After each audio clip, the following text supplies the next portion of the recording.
यूं तो 2014 की एक विलन भी एक कोरियन फिल्म से कॉपीड थी, लेकिन मोहित सूरी ने जिस प्रकार से अपने चित परिचित अंदाज में फिल्म को दर्शकों के सामने परोसा, वो लोगों को भा गया और सोने पे सुहागा रहा था उसका म्यूजिक। अब उसी जादू को दोबारा से 8 साल बाद मोहित सूरी नए चेहरों के साथ लेकर आ रहे हैं। लेकिन क्या एक विलन सिद्धार्थ मल्होत्रा और रितेश की ही फिल्म कहलाएगी, या जॉन अब्राहम और अर्जुन कपूर के रूप में ये दूसरा पार्ट नई ऊंचाइयां छुएगा? चर्चा करेंगे एक विलन रिटर्न्स के ट्रेलर पर। तेरी गलियां, तू मेरा हमदर्द जैसे अनमोल गीतों से भरा 2014 में रिलीज एक विलन मूवी के न केवल गाने बल्कि अनेकों दृश्य आज भी याद किए जाते हैं। ऐसे में इस फिल्म का सेकंड पार्ट बनाना, वो भी नए स्टार कास्ट के साथ। नए स्टार कास्ट से मेरा मतलब है कि रिपीटेड स्टार कास्ट नहीं है, लेकिन अगर कहानी में दम हुआ, म्यूजिक अप टू मार्क हुआ, मोहित सूरी दोबारा से विलन को उतना ही पावरफुल और अलग दिखा पाए, तो निसंदेह एक बार फिर ये विलन बॉक्स ऑफिस पर कब्जा कर लेगा।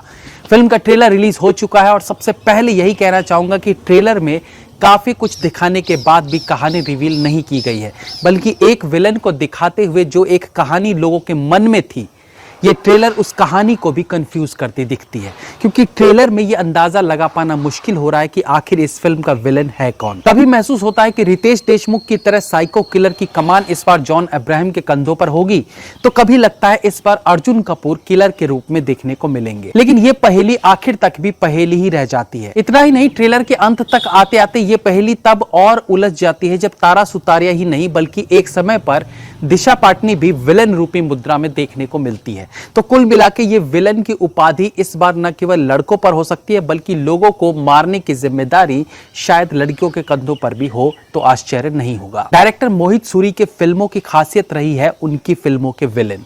वो विलन्स के लिए एक खास स्पेस रखते हैं और कई बार उनकी फिल्म का विलन हीरो पर हावी भी होने लगता है, वो चाहे कलयुग मूवी हो, आवारापन हो, एक विलन हो। दूसरी जो उनकी फिल्म में बेस्ट रहता है वो है उनकी फिल्म का दमदार म्यूजिक। मोहित सूरी मतलब जबरदस्त म्यूजिक। उनकी जहर फिल्म से लेकर कलयुग, वो लम्हे, आवारापन, एक विलन, हमारी अधूरी कहानी, हाफ गर्लफ्रेंड, कोई भी फिल्म उठा लें, उनके गाने सदाबहार रहते हैं। ऐसे में इस बार भी एक विलन रिटर्न्स के गानों से बहुत उम्मीदें रहेंगी। ट्रेलर में एक्शन सीन्स को प्राथमिकता दी गई है, कुछ डायलॉग बाजी भी सुनने को मिलती है। ये जरूर कहूंगा कि अर्जुन कपूर द्वारा बोली भारी लाइंस सुनने में फिलहाल उतना वजनदार मालूम नहीं पड़ता है। I don't know for unknown reasons, but I am sure कि मोहित सूरी ने अगर अर्जुन कपूर को कास्ट किया है तो उनके लिए कुछ खास जरूर होगा फिल्म में। दिशा पाटनी की बात करें तो उनकी इमेज ही ऐसी बन गई है कि उनके ट्रेलर में सीन दिखाए जाने से पहले ही एक लुक मेरे जहन में आ चुका था कि वो कैसी दिखेंगे, एंड आई स्वेयर कि वो वैसी ही दिखी जैसा मैंने इमेजिन किया था। मतलब भाई उनके कपड़े, मुझे याद नहीं मैंने उन्हें कभी घुटनों के नीचे तक का कुछ पहने देखा हो, न केवल फिल्म में बल्कि आम पार्टीज में भी वो बहुत कम कपड़े पहनती दिखती है। अब आप सोच रहे होंगे ट्रेलर रिव्यू में ये चर्चा क्यों? तो वो इसलिए कि यार एक विलन ना बड़ी साफ सुथरी सी फिल्म थी। वायलेंस जरूर था फिल्म में, लेकिन वल्गैरिटी नाम की चीज नहीं थी। तो प्लीज उस साफ सुथरी सी कहानी में गंद मत मचा देना।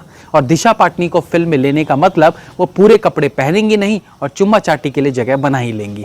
तो आई होप कि फिल्म अपनी शालीनता ना खोए। बाकी ट्रेलर अच्छा लग रहा है, फास्ट कट्स और बीजीएम ट्रेलर को स्मूथ और थ्रिल से भरने का काम कर रहे हैं। मोहित सूरी का जो फिल्म बनाने का स्टाइल है, वो स्टाइल ऑफ कोर्स ट्रेलर में फील किया जा सकता है। हालांकि एक सच ये भी है कि एक हिट फिल्म को बदले हुए एक्टर्स के साथ पब्लिक जल्दी एक्सेप्ट नहीं करती। ऐसे में यदि मोहित ने आउट ऑफ द बॉक्स इस कहानी को लिखा होगा तो ये लोगों के गले जरूर उतरेगी। एक विलन से पहले सिद्धार्थ मल्होत्रा को कोई बहुत बड़ा नाम नहीं था और ना ही उन्हें बहुत अच्छी एक्टिंग करने के लिए जाना जाता था। इवन रितेश देशमुख ने भी इस तरह का किरदार इससे पहले नहीं निभाया था, लेकिन मोहित सूरी ने दोनों से बेहतरीन काम निकलवा लिया। तो उसी प्रकार से अगर अभी लोगों को लग रहा है कि जॉन अब्राहम और अर्जुन कपूर, जिनकी फिल्में अभी बहुत अच्छी नहीं चल रही हैं, उनके रहने से फिल्म फ्लॉप हो जाएगी, तो आई गेस उन्हें फिल्म के रिलीज तक का इंतजार करना चाहिए, क्योंकि डायरेक्टर अब भी मोहित सूरी ही है। तो अगर वो 2014 में दोनों एक्टर्स से अच्छा काम निकलवा सकते हैं तो इस बार इन दोनों से क्यों नहीं। ट्रेलर में एक्शन सीन्स थोड़े अनयूजुअल लग रहे हैं, आई मीन लाइक थोड़े बनावटी, जैसे ग्रीन स्क्रीन का बहुत ज्यादा इस्तेमाल कर सीन को थोड़ा अनरियलिस्टिक सा बना दिया गया हो, जैसे कि मेट्रो ट्रेन वाला सीन। खैर, फिल्म रिलीज के बाद और ज्यादा डिस्कशन किया जा सकेगा। अभी तो यह भी देखना दिलचस्प होगा कि कहीं ये फिल्म भी किसी कोरियन मूवी से चिपकाई गई तो नहीं है, क्योंकि मोहित सूरी को कोरियन फिल्मों से बहुत प्यार है, जानबूझकर या अनजाने में। वैसे तो जानबूझकर ही होगा। उनकी ज्यादातर फिल्में वहीं से चेपी गई होती है। तो अभी तो ट्रेलर ही आया है, धीरे धीरे इंटरनेट चालक इस ओर भी अपनी तीव्र बुद्धि चलाएंगे और यकीनन इस बात का पता लगा के ही रहेंगे कि इस बार भी मोहित सूरी ने किसी फिल्म को कॉपी किया है या इस बार वो एक फ्रेश कहानी के साथ आए हैं। इंतजार कीजिए 29 जुलाई वैलेंटाइंस डे का। Have a nice day.